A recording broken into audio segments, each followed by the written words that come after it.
Salam damai sejahtera saudara-saudaraku yang terkasih, pencinta firman Tuhan. Berjumpa kembali dengan Bible Learning with Father Joseph. Bagaimana kabar Anda hari ini? Saudara-saudaraku yang terkasih, sebagaimana yang diajarkan oleh Tuhan Yesus, ternyata perkembangan iman seseorang sangat mempengaruhi kualitas hidup orang tersebut.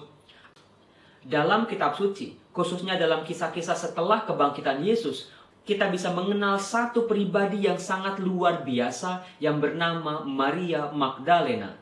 Saudara-saudaraku yang terkasih, dalam kesempatan kali ini saya akan membongkar bagaimana kemunculan Maria Magdalena dalam kitab suci dan bagaimana relasinya dengan Yesus. Mengapa Maria Magdalena menjadi saksi pertama dari kebangkitan?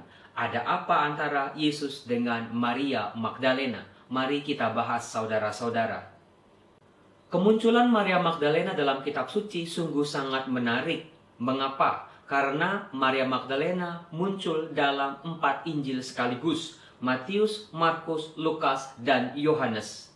Kemunculan Maria Magdalena dalam Injil hampir semuanya ada dalam konteks sengsara, wafat, dan kebangkitan Kristus.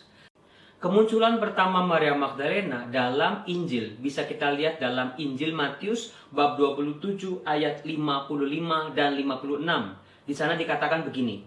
Dan ada di situ banyak perempuan yang melihat dari jauh, yaitu perempuan-perempuan yang mengikuti Yesus dari Galilea untuk melayani Dia. Di antara mereka terdapat Maria Magdalena dan Maria ibu Yakobus dan Yusuf dan ibu anak-anak Zebedeus. Sebagaimana kita tahu, konteks dari kisah ini adalah kisah penyalipan Yesus. Jadi, Maria Magdalena muncul dalam Injil Matius, dia sebagai salah satu perempuan yang menyaksikan penyalipan Yesus. Masih di Injil Matius bab 27, tetapi di ayat 61 dikatakan begini. Tetapi Maria Magdalena dan Maria yang lain tinggal di situ, duduk di depan kubur Yesus. Konteksnya adalah Yesus sudah wafat di salib dan dimakamkan. Diceritakan ada 2 perempuan yang sama-sama bernama Maria tetap tinggal di dekat kubur. Kemunculan ketiga Maria Magdalena dalam Injil Matius bisa kita lihat dalam Matius bab 28 ayat 1. Di sana dikatakan begini. Setelah hari Sabat lewat, menjelang menyingsingnya fajar, pada hari pertama minggu itu, pergilah Maria Magdalena dan Maria yang lain menengok kubur itu. Jadi saudara-saudara, dalam Injil Matius, yang mau ditekankan adalah Maria Magdalena adalah salah satu figur orang beriman yang menjadi saksi Yesus wafat di salib, Yesus dimakamkan, dan Yesus bangkit dari kematian. Dalam Injil Matius, dia hadir dalam saat-saat yang paling penting dalam hidup Yesus. Sementara dalam Injil Markus kurang lebih sama saudara-saudaraku yang terkasih.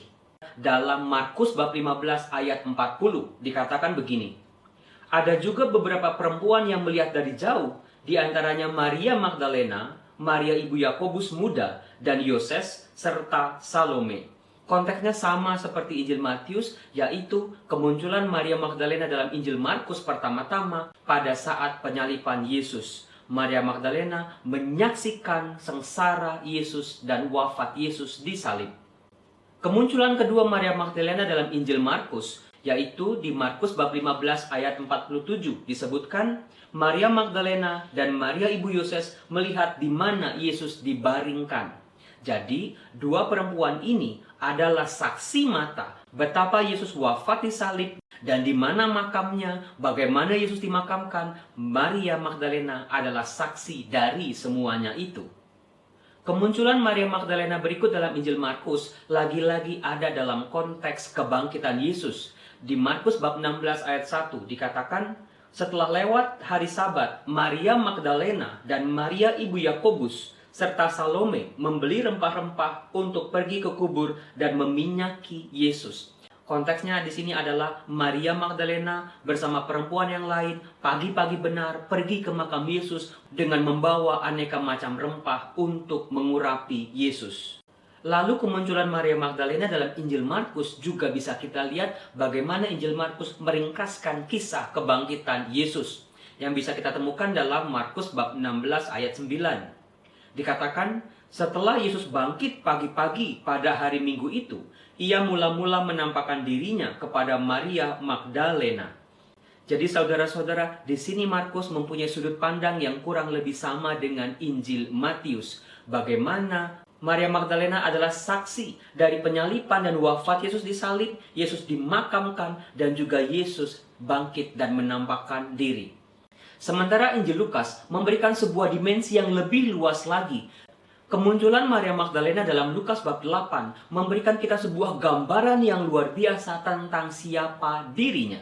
Dikatakan begini, tidak lama sesudah itu, Yesus berjalan berkeliling dari kota ke kota dan dari desa ke desa memberitakan Injil Kerajaan Allah.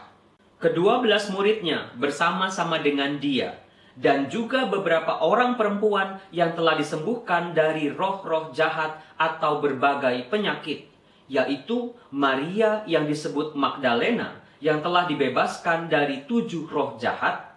Dalam Lukas bab 8 diberi keterangan bahwa Maria ini disebut Magdalena. Mengapa? Karena dalam zaman Yesus, 3 dari perempuan, satunya pasti bernama Maria.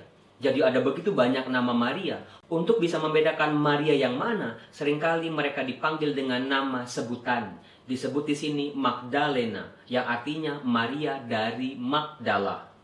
Maria Magdalena dengan beberapa perempuan yang lain mengikuti Yesus dalam mewartakan Injil.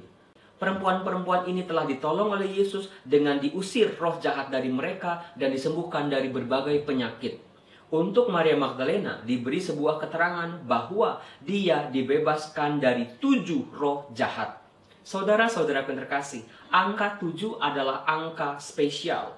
Maka kalau seseorang dikatakan dia kerasukan 7 roh jahat, artinya mau menggambarkan sebuah penderitaan yang tidak berkesudahan. Kesulitan yang dialami oleh Maria Magdalena adalah sesuatu yang serius, saudara-saudara. Inilah yang menarik, saudara-saudara. Ketika dosa yang banyak diampuni oleh Yesus, lahirlah sebuah kasih yang istimewa juga, saudara-saudaraku yang terkasih. Sementara itu dalam Injil Yohanes, kemunculan pertama Maria Magdalena di Injil Yohanes bisa kita lihat dalam Yohanes bab 19 ayat 25. Di situ dikatakan, dan dekat salib Yesus berdiri ibunya dan saudara ibunya, Maria isi Klopas dan Maria Magdalena. Jadi di sini Maria Magdalena adalah salah satu orang yang bertahan sampai akhir dalam Injil Yohanes yang menyaksikan sengsara Yesus disalib dan wafatnya disalib. Sementara kemunculan yang kedua adalah bisa kita lihat dalam Yohanes bab 20 ayat 1, di mana konteksnya adalah kebangkitan Yesus. Pada hari pertama minggu itu, pagi-pagi benar ketika hari masih gelap, pergilah Maria Magdalena ke kubur itu dan ia melihat bahwa batu telah diambil dari kubur. Sementara kemunculan Maria Magdalena yang lain dalam Injil Yohanes bisa kita lihat dalam kisah kebangkitan dan penampakan Yesus kepada dirinya. Ketika Yesus menyebut nama Maria, Maria Magdalena berpaling dan menyapa Yesus dengan nama Rabuni. Artinya guruku, saudara-saudaraku yang terkasih. Dalam diri Maria Magdalena, saudara-saudaraku yang terkasih, kita bisa melihat kematangan iman seorang pengikut Kristus. Dari situasinya yang berdosa, penuh penderitaan, ditebus oleh Yesus, disembuhkan oleh Yesus, lalu dia tumbuh berkembang menjadi saksi kebangkitan. Bagaimana dengan saya dan juga Anda? Salam saudara-saudaraku terkasih, Tuhan Yesus memberkati kita semua.